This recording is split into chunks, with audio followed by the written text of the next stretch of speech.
Hi everybody, this is Kathy again with Transit Alliance on hour 17 of the 24-hour Transit Triathlon.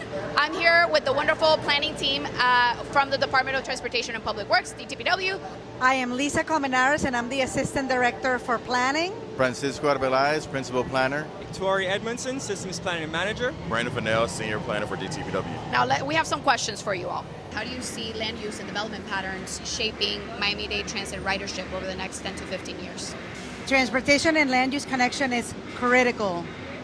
We want to make sure that everybody has access to transit, everybody can get home safely, so that way that those urban patterns are really in line with the transit system, with the freight system, with bicycle pedestrian access, with the roadway system.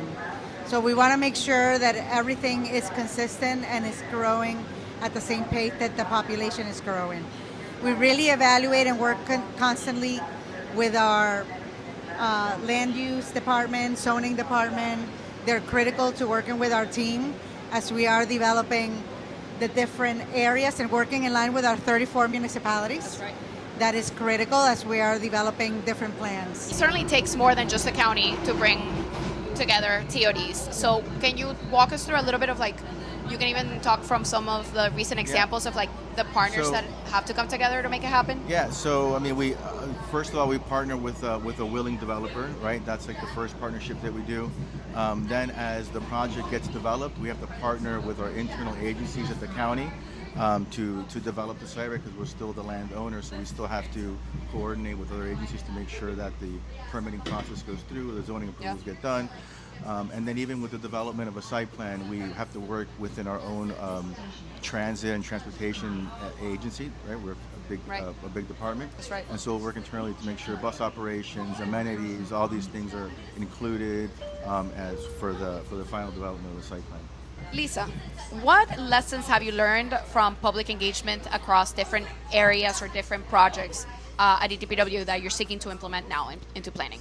Okay, and that's a great question. We started two large efforts back in 2022. One of them was the Vision Zero Action Plan and the Vision Zero program, and the other one was the countywide transportation master plan that we were developing, and both had a lot of not only public engagement but also stakeholder engagement with different partners, including our 34 municipalities and our different transportation partners and different organizations as yourselves.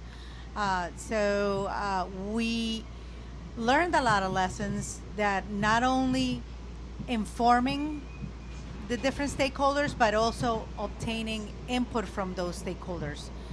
We developed workshop opportunities. We had engagements that were by planning areas where we set up tables and really provided and drafted some opportunities for input and also developing different projects and programs and plans. So that worked out really well. In terms of Vision Zero, we really met with the different communities and the municipalities multiple times, if it was virtual or in person.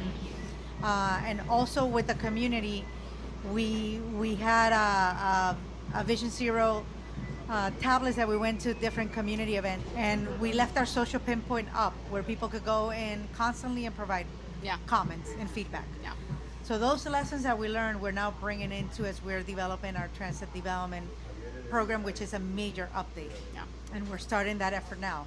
How does planning take into account extreme weather events and flooding when we're looking at the long-range transportation master plan and TOD? No, so I think that's a great question, especially given where we are in Miami-Dade County. I think we're all witness to what can happen here with extreme weather. I think the key goal is to be adaptable. So we really want to look at investing in resilient infrastructure. Infrastructure that's ready to not only deal with the extreme weather, but to also deal with the population and employment growth. Where we're seeing it, the corridors that we're seeing it, and prioritize those investments accordingly. Another thing that we do is we actually look at our heat vulnerability areas, whether it be where those stops are located based on a population that are exposed to those locations.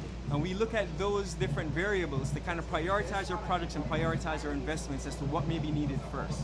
Another thing we actually do on a regional basis, so that's what we do locally, and regionally, we work with our regional partners to develop our travel demand model, which is our Southeast Regional Planning Model, where we're cognizant of flood-prone areas and roads that may be inundated in such situations, and then we have scenario testing that tests how do we get around, how does our population get around in these events, and what roads do we need to fortify, what roads do we need to raise, and what projects do we need to prioritize in order to prepare and adapt to those situations.